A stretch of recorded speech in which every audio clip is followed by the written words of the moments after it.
Hello, good afternoon, and welcome to the Midday News.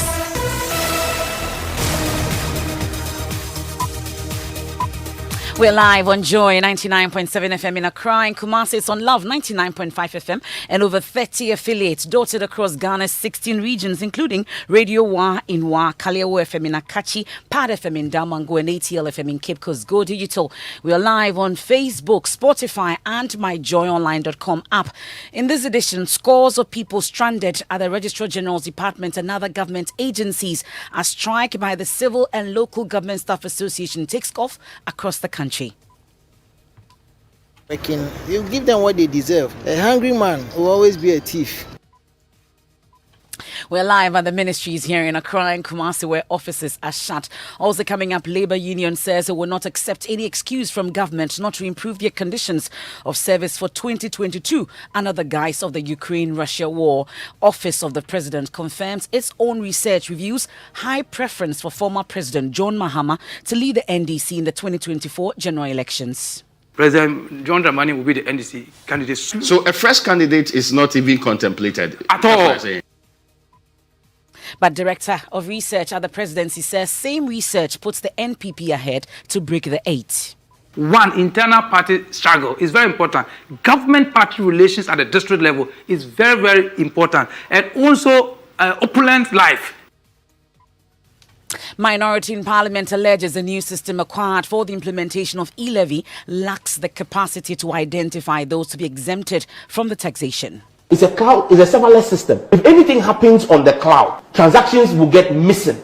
So your money will not hit your account. When the money doesn't hit your account, it's been deducted from my account. Even for every transaction, you charge the 1.5, even for the exempt ones.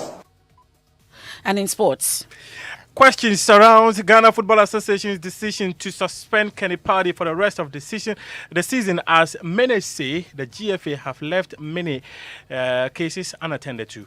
We have details of that and later in the bulletin. It felt good because when I was a child, I started listening to their music. So today when I saw them and now I have a song with them, it's a very good class for me. Tears as 8-year-old Ghanaian musician, photocopy and collaboration with South African music legends and co-corner hitmakers Uhuru. I have that and more here on the Midday News. Please stay with me. I am Emefa Apawu.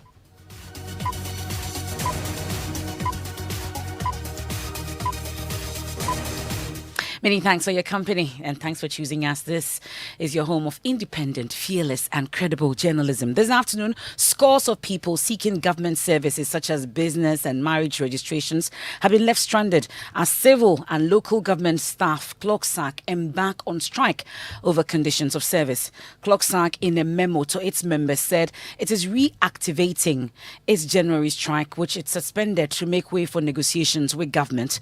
The National Labour Commission says whilst talks have been fruitful so far, CLOGSAC appears not to be happy about the progress so far, especially when it comes to their remuneration for their neutrality from political activities, and has asked its members to remain at home indefinitely. I'll take you to the ground shortly, but first, here's Joseph Akablé with how it's been affecting. So these are individuals who man public offices. So if you show up at either a ministry, department or agency to transact business today and they are not around, unless high-end political appointees or non-civil servants are available to do their work, you'll be left stranded. So that's Joseph Akablé with what will be affected by this particular strike by CLOGSAC.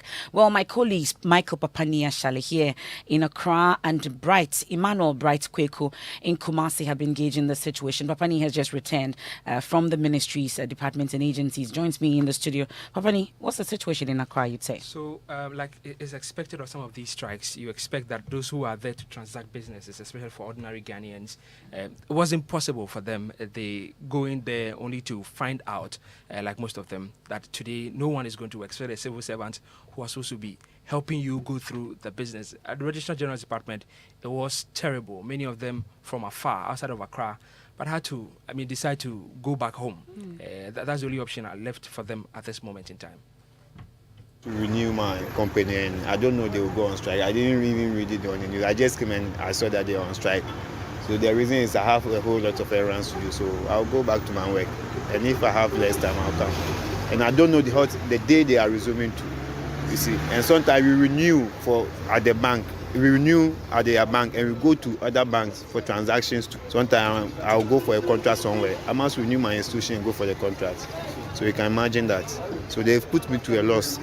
For me, when I also came, I found out what the reason for the strike, because every strike must have a reason. And what I heard was that it was salary increment.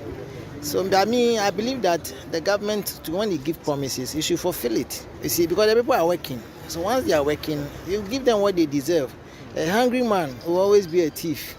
You understand? Yes. To renew business, to renew my business.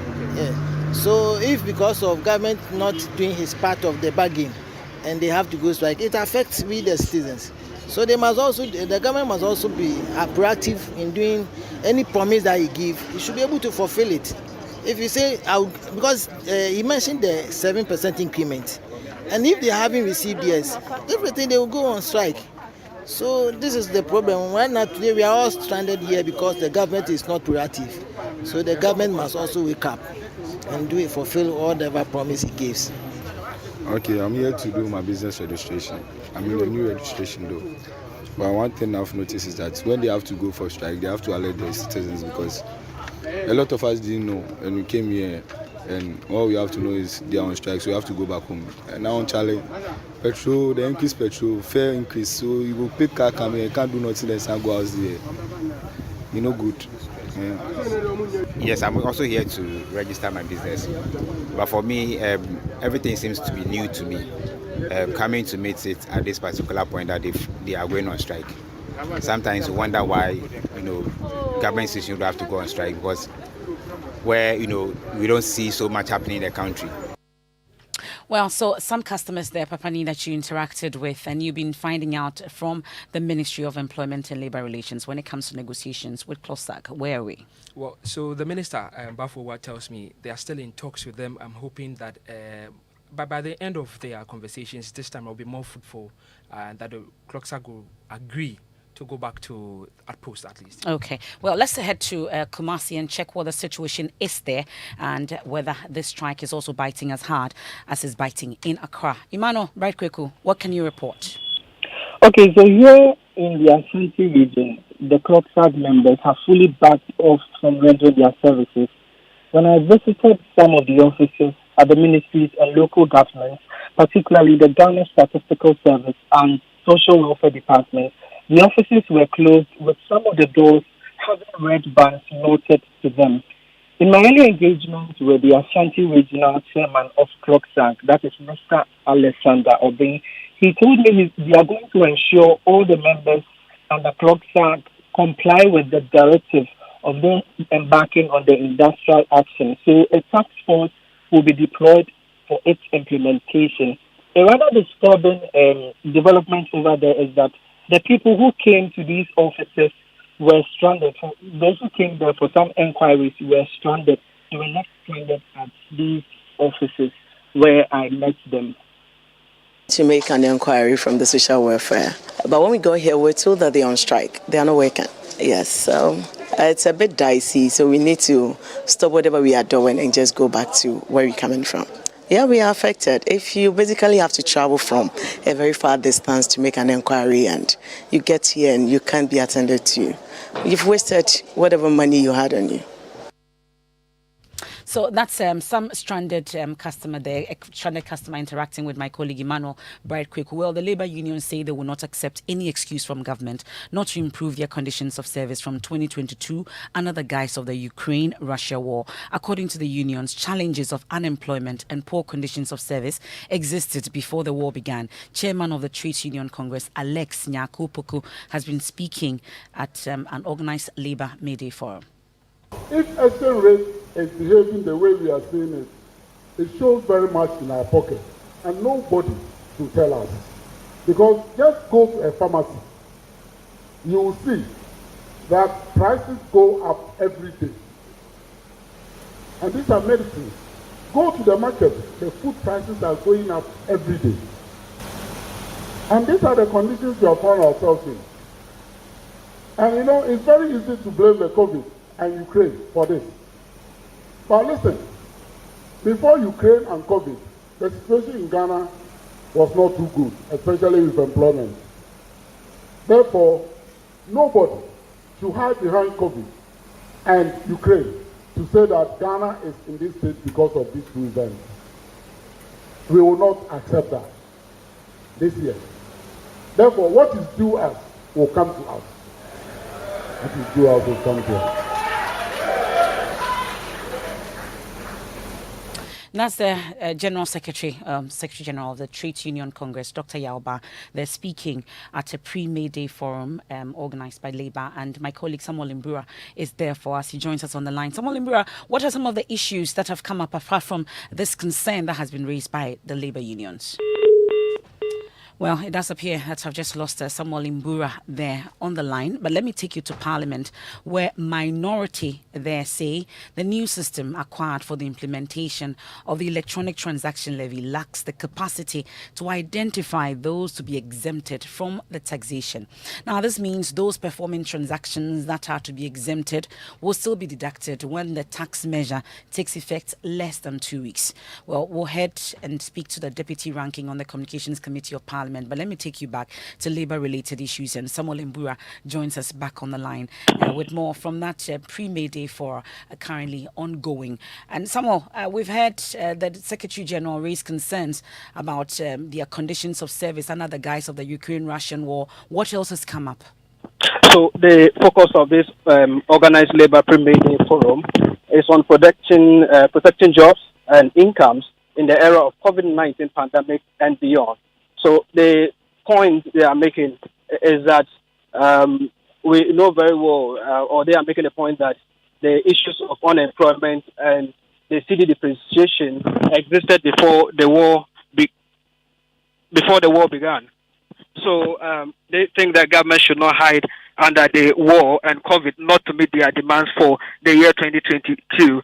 They are making the point too that since the conditions of the economy are getting higher day by day, their conditions of services should also commiserate with that. And they are making the point that if all these demands are not met, or if government doesn't intend to meet their demands, they will not hesitate to hit the streets. So industrial action will be their last resort to press home their demands, because they are really suffering in the country because of the current economic situation, the depreciation of the cedi, and the inflation rate that is currently skyrocketing in the country.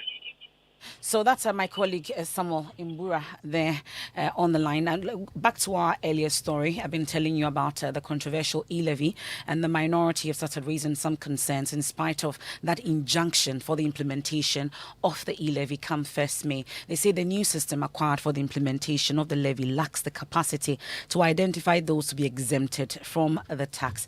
And Sam George is Deputy Ranking on the Communications Committee of Parliament. He joins us live with further updates on this. So what did your search reveal? Explain to us more what your concern exactly is.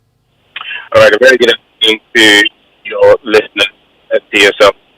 The points we are making are very simple. When you're going to deploy a system as complex as what the GRA claims they want to deploy, you need to deal with the EMI, that's the electronic money issuers, the banks, the MNOs, and get them to do what we call a stress test of the system. I can give you a typical example, the SIM card registration. You've seen the mess that has been occasioned at the onset of the SIM card registration.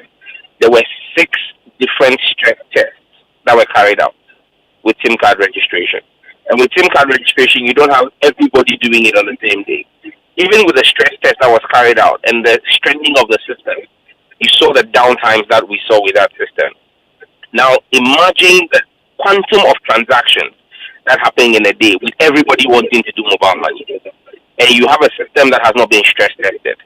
As we speak, just last week, they were giving APIs for connectivity onto the platform. The GRA itself admits to the telcos and to the EMI that they are aware they will have downtimes when you're trying to do transactions. You will not be able to access the system because they have not been able to stress test the system. And so what they are suggesting is for every transaction at that time, they should charge the 1.5%. And subsequently, when the system comes back, they will try to do a review of all those systems and do a reversal. As we speak, as of yesterday evening, the APIs for reversal had not even been given to the telco. So what this means is, for example, if you're supposed to send less than 100 Ghana cedis, you're not supposed to pay the 1.5%. But if at the time you're sending it, there is a downtime on the system, what happens is you are going to have to pay that 1.5%. And then there is a hope that subsequently the 1.5% will be reversed to you. Now imagine what's going to happen to mobile money agents on the street when the government has announced that if you do a transaction of 50 cedis, for example, which is less than 100 Ghana cedis, you shouldn't be charged. And you go and do a transaction and you notice you've been charged. Won't you attack the agent that the agent is defrauding you? But this is simply because the GRA and the government have failed to, and the Ministry of Finance guys have failed to do their work properly. Everybody is saying to them, your systems are not ready. You've not done all your user acceptability tests. You've not done your compatibility test. You've not done your stress analysis test. Slow down. Let's do this, even starting with a per person, not per wallet system. But they don't want to listen to sound advice. So it means they just want to run riot. you've drawn the attention of the Ghana Revenue Authority, the implementing agency. I haven't drawn their attention, in all honesty, because people like us have not been consulted. They are running their thing without consulting Parliament and the Communications Committee of Parliament. But I know that technical people in the industry who are supposed to be part of the implementation, be it at the telco level or at the bank level or at the EMI level, are all raising these issues, and they are not getting the responses that they want. Well, we'll be checking with the Ghana Revenue Authority on this, because it appears that we have not tested the systems ourselves as we speak on this. But that's the deputy ranking on the Communications Committee of Parliament, Sam George, and the GRA continues to engage on this, and we'll be finding out more from them on this concern that has been raised by the minority. Let's turn our attention to politics now, and former President John Mahama is the preferred candidate to lead the NDC in the next election. That's the outcome of research conducted by the Office of the President. Director of Research at the Presidency, Dr. Isaac Owusu-Mensah, who disclosed this, said respondents prefer John Mahama over any other candidate for the slot. There's, however, contrast with results of poll conducted by the London-based Economist Intelligence Unit, which concludes a likely win for the NDC in the 2024 election, but with a new candidate. It would be revitalized if they have a new candidate. Speaking on Joy News Upfront, Dr. Owusu-Mensah said the EIU report has many flaws that questions the outcome. When you look at what the data says, it's not done deal for the NDC. NPP control 41% of the registered voter population as their stronghold. As of the last election.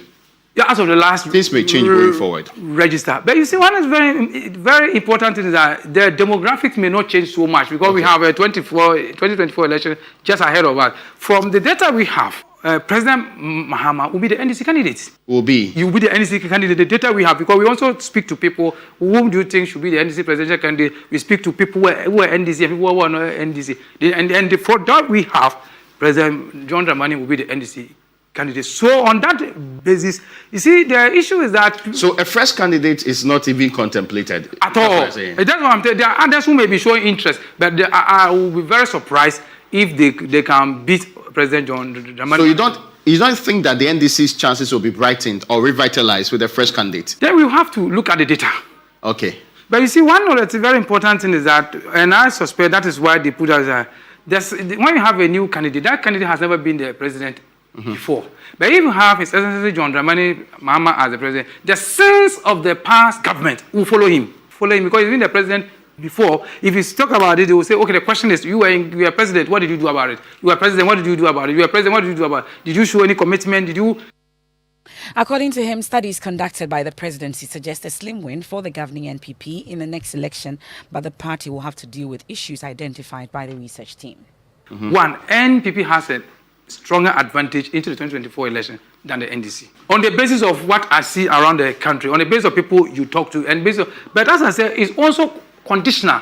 What is the condition? They must be able to get over this incumbency, anti-incumbency drivers. It's very important. One, internal party struggle is very important. Government party relations at the district level is very, very important. And also opulent life is very important to the people on the ground. So if you're in government and your appointees are displaying, they go to funerals and somebody want to give a donation that is bigger than what everybody will give, all these things will not help you as a government to win any next election. So if they're able to follow these issues, then they have a bigger advantage. As we are barely left with 2 years to go. Yes. Is it too late for the MPP to turn things around? It's not too late. It's not too late. All right. They have up to 2024. Beginning of 2024, that's when the decision will be made. Important thing for the MPP is that they have learned their lesson.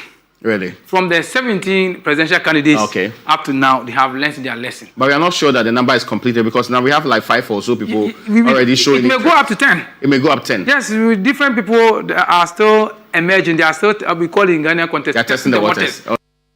That's the Director of Research at the Presidency, Dr. Isaac Owusu-Mensah. They're speaking to Raymond Akwa on that front. We'll stay a while longer on issues about research and outcomes. And the Office of the Vice President has described as misleading and poorly done research by Global Info Analytics, which put Trades and Industry Minister Alan Tremanting ahead of the Vice President, Dr. Mahmoud Bawumia, in the NPP race.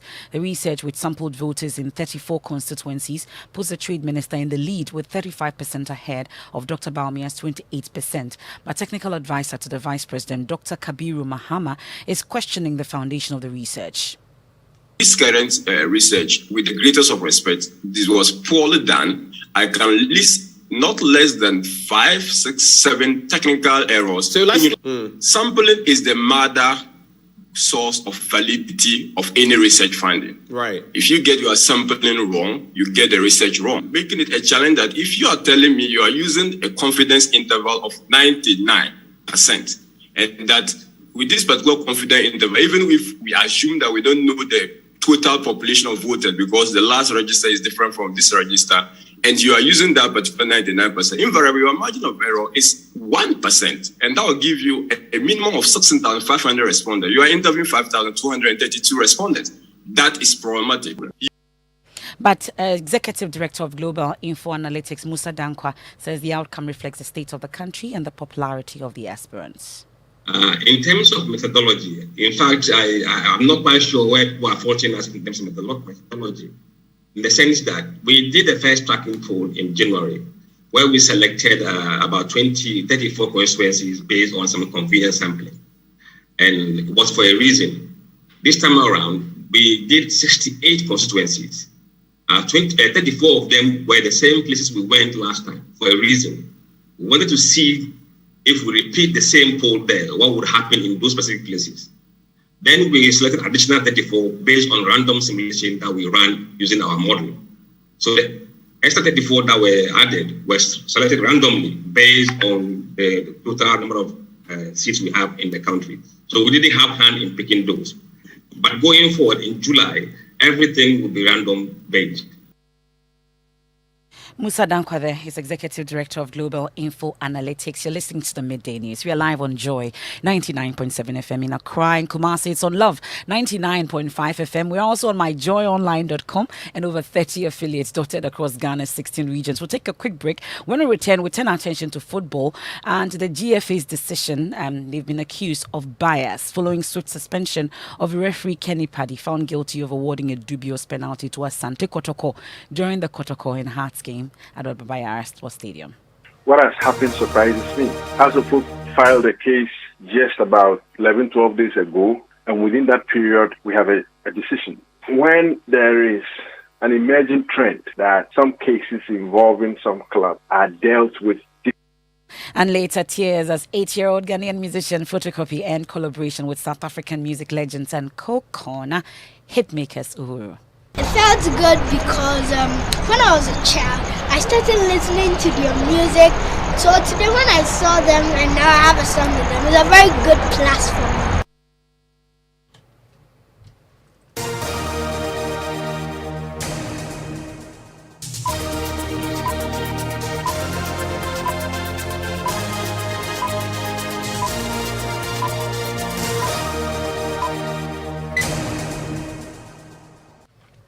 Thanks for staying with us. Let's do sports, and I'm doing it together with Muftau today because this afternoon the management of the Ghana Football Association have been accused of bias and unfair treatment towards some clubs. That's widespread, isn't it, Muftau? It is. It is. Well, this is after the GFA suspended referee Kenny Paddy, found guilty of awarding a dubious penalty to Asante Kotoko during the Kotoko and Hearts game at the Babayara Sports Stadium, which ended in a 1-0 to nil in favour of the Porcupine Lad. Well, the decision comes barely 2 weeks after Hearts of Oak filed a complaint challenging the decision of the referee. That swift adjudication of the matter has angered club owners and some football fans who have accused the FA of unfairness. Editor of Kotoko Express, Jerome Otri, joins us on the line with more on this. What exactly is the surprise with this swift determination of this case? The surprise is in the fact that there was a Kotoko case that was filed somewhere in January, and Kotoko was not even notified when the decision was taken on the matter. And we only got to know that indeed there was a decision on that matter only yesterday. So the question Kotoko fans are asking is very simple. How come we filed a case in January and we only got to know there was a decision yesterday only when fans started talking about the fact that there was a case the FA had to decide on, didn't decide on, and then House of Oak filed a case only within 11 days and there's a decision out. And it fits into the feeling that consistently cases involving Kotoko are dealt with in a manner that doesn't show there is justice. That doesn't show that the FA really deals with issues on their merit. It is more about who is involved and whether or not that person needs to be pleased. That is the perception Kotoko fans have. And for me, it's something that the FA needs to look at. But beyond the public posturing and the concern that has been raised by Kotoko, have we officially petitioned the GFA about this particular concern? From what I know, if there will be any petition, maybe it's something the management of the club is considering. I have read a few things from the spokesperson of the club that suggest that option is to be explored. But the point is that when you have increasing concerns that show that you are not treating one particular club fairly, what you are doing to the football is that you are not showing fairness. And that is a problem I think the FA needs to be concerned about. Okay. Well, this is an issue we'll definitely interrogate further. Editor of Kotoko Express, Jerome Otri, there with concerns that they've raised about this rather swift determination of a case involving Hearts of Oak. But Muftau, you're on the Joy Sports desk. You've been working extensively on this. Do we have some cases pending before the FA, reason some are alleging bias? Actually, you did hear Jerome mention that Kotoko filed a protest on January 17, and this was on March the 13 of the Ghana Premier League campaign.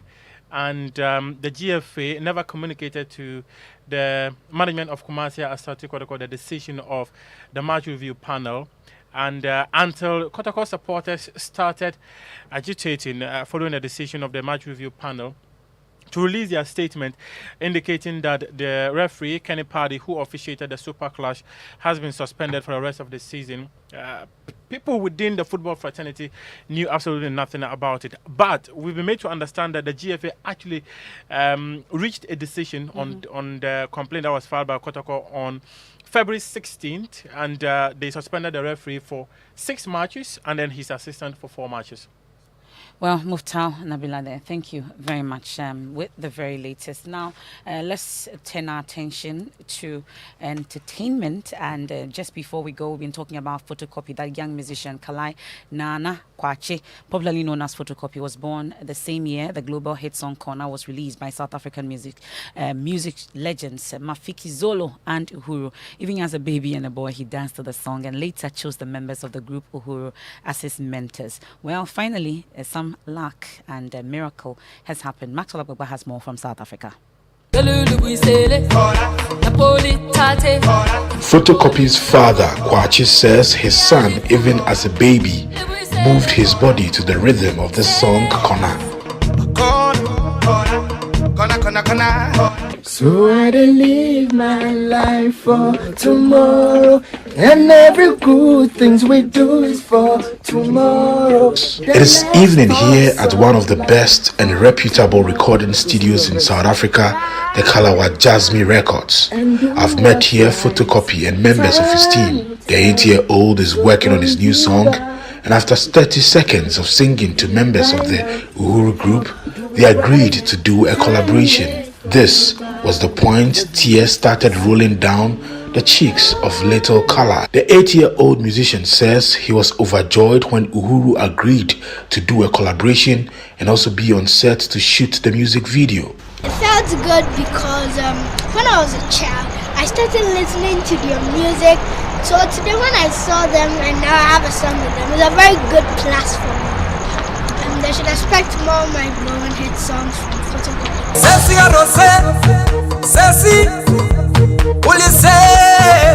Dreams definitely do come true, and that's how we end today's edition of the Midday News live on Joy99.7 FM. There's more news, of course, when you log on to myjoyonline.com. Living Word with Pastor Mensah Otabil is up next. I am Emefa Apawu. Enjoy the rest of the day.